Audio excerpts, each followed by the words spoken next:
Good afternoon. I hope everyone's doing well.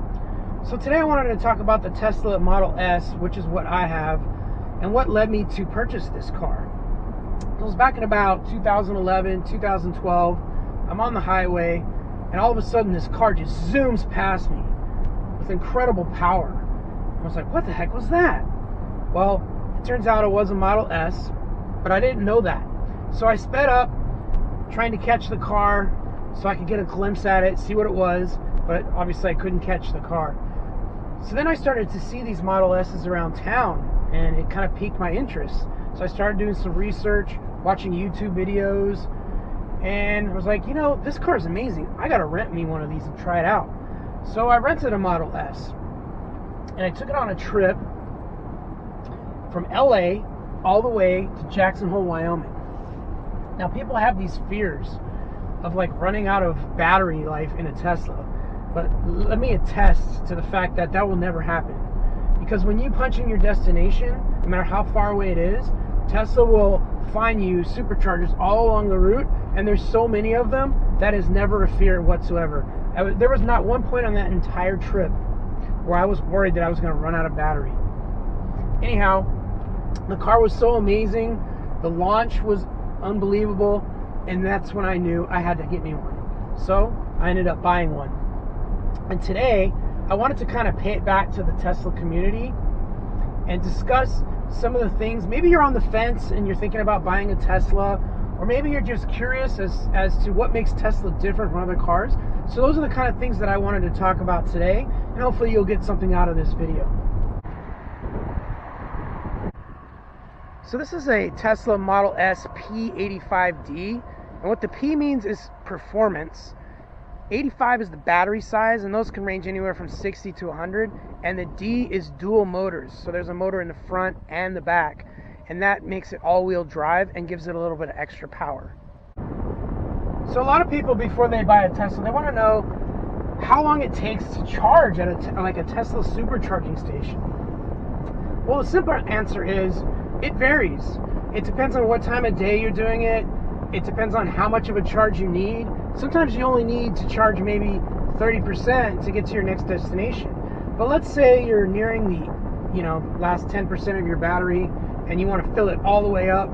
Generally speaking, that's going to take me between 40 minutes and an hour to do that, depending on what time of day it is and what location you're at, what kind of speeds the supercharging station is producing at.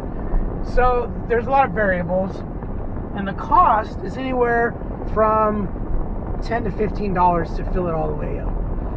And you're going to get about 240 miles to 250 miles on a full charge for this particular model of the car. So as you can see, you save a lot of money when you're not buying gas and you're paying for electricity instead. But you don't have to do supercharging stations. You can plug in at home. You can get a wall adapter and get pretty good speed and plug in at home if you'd like, and that'll save you even more money. So a lot of people wonder, hey, if you're not at a supercharger, you can't use the other kind of chargers, right? Not true.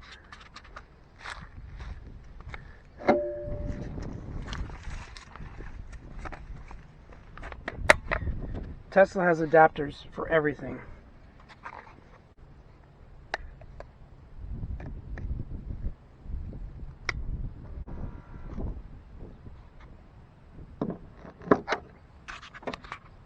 And there you go, we're charging. These are your quick controls. It will control the exterior lights, the front fog, and it will fold in and out the side view mirrors. And then you have here what they call the frunk, and you can open the frunk from here, and a frunk is just the front trunk. Teslas don't have engines, so there's a little bit of space in the front to put a trunk, and so the frunk is available.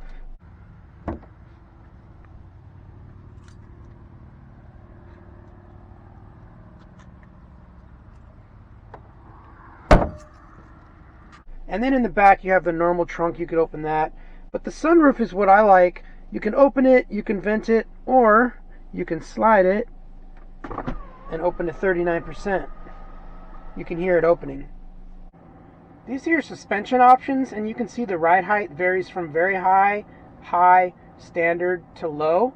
So basically, if you want to put it in low, you'll get that sporty feel where you feel the road.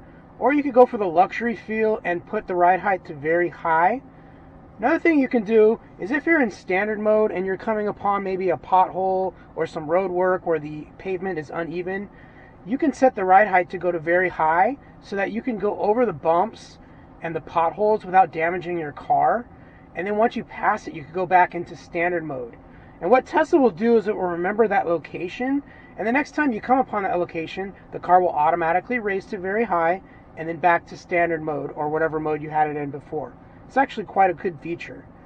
And then you have jack mode, and basically all that is if you have a flat tire and you need to raise the car, you put it into jack mode and that'll do that for you. These are your driving options. At the top you'll see acceleration. There's chill mode, sport mode, insane mode, and insane plus mode. Basically chill mode is where when you want to take it easy, you're not going to get the 0 to 60 launch, but it'll still be faster than most cars and you'll save battery power. The sport mode is if you want to kick it up a little bit. And then insane mode is if you want that intense launch where you could take any car off the line. This is insane mode. But if you really want to impress your friends, you put it into insane plus mode and you go 0 to 60 in 2.8 seconds. If you've never experienced that kind of launch in a Tesla, you're really missing out. However, it does drain the battery pretty quick, so I normally drive in insane mode, which is plenty fast enough to take any car off the line, and it saves a little bit of battery life, so I'm always in insane mode. Now I want to show you what the launch is like, so I'm going to put it in insane plus mode, and you'll see the max battery power. I'm going to put that on, and then we're going to launch here in just a second. I'm going to take my glasses out, because if you don't, it'll go flying. You can see the speedometer, and here we go. We're going to launch.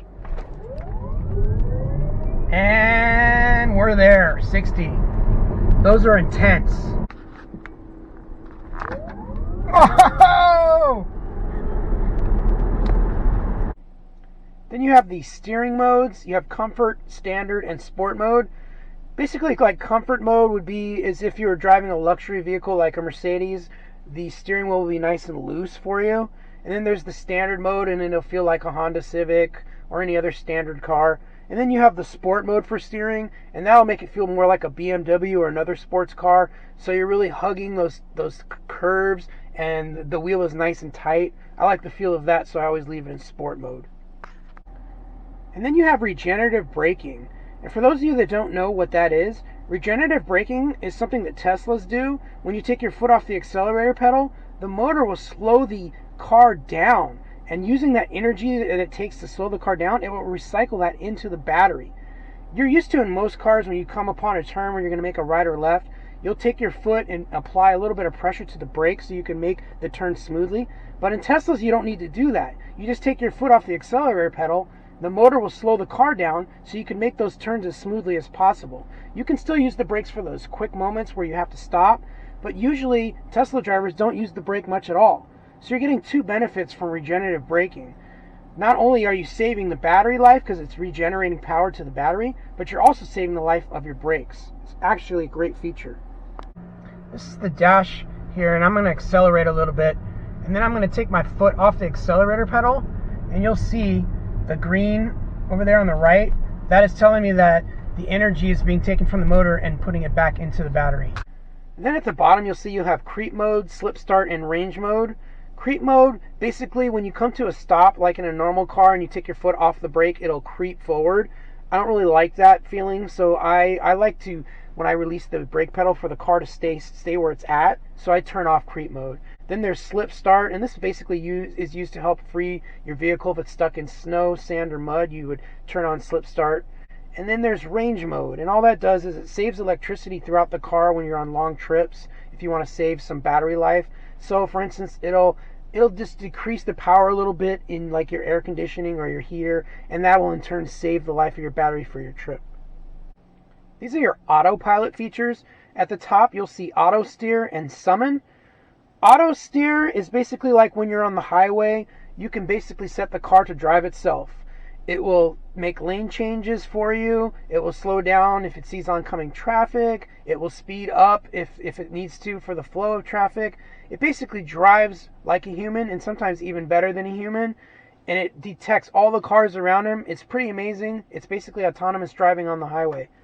Then there's the summon feature. This is actually a really cool feature. Let's say you're in a garage that's really tight, and if you were to pull into the garage, you wouldn't be able to get out without scraping your door. What you could do is, using the Tesla app, you could summon the car and make it move forward without you actually being in the car. So you can nice and easily pull it into the garage without, and then you wouldn't even have to get out of the car. Or if you're in a tight spot, like in a stall, in a parking lot, and a car comes up and pulls up right next to you, and it's going to be hard for you to get in and out of the car, all you have to do is use the summon feature to move the car out of the spot, and there you go.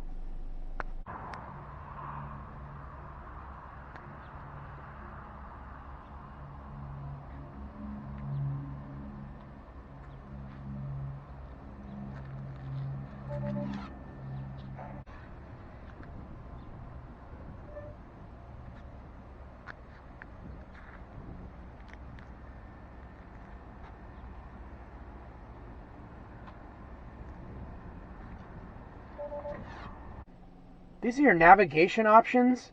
At the top, you'll see automatic navigation. And basically what it means is Tesla's learning your schedule. So say you work Monday through Friday and you leave work at 7:30 a.m. Tesla will recognize that. And then when you come to get in your car at 7:30 in the morning, it'll automatically route you to work because it knows that's where you're going. I personally don't like it to do that, and my schedule's a little wacky right now. So I don't want it to automatically navigate me to places. So I turn it off. Then you have the trip planner, and basically what that is it adds stops to supercharging locations if it feels like you won't make your next destination on the current battery life you have. So let's say you're taking a trip, you input your destination, and obviously Tesla knows, hey, you're not going to make it to your trip without supercharging on the way. So what it will do is add the supercharging stops automatically, and it will tell you how long you need to stop at each supercharging station and charge so that you can make it safely to your next portion of your trip. And then there's online routing, and that's kind of like any other Google Maps or any other function you use to navigate your way to work or whatever. It'll generate optimal routes and take real-time traffic conditions into account to make it the best route possible, the quickest way to get there. And these are the software options. As you can see, I have Highway Autopilot included in the package, and we've already discussed that. That's the autonomous driving on the freeways and highways. And then there's premium connectivity, which is included in my package, and that's actually quite the feature. So I can go into the search function and punch in any song in the world that I want to hear, and it will play it for me. And then once it plays it for me, if I continue to let it play, it will then play songs in that genre. It's actually quite the concept, and I will show you how it works in just a minute. I wanted to show you how the premium connectivity worked. So I wanted to hear Maroon 5, Sugar. So I punched that into the search engine up here, and then it comes up here, and all I gotta do is press it. Let's see what happens. At the bottom is your navigation and software update data.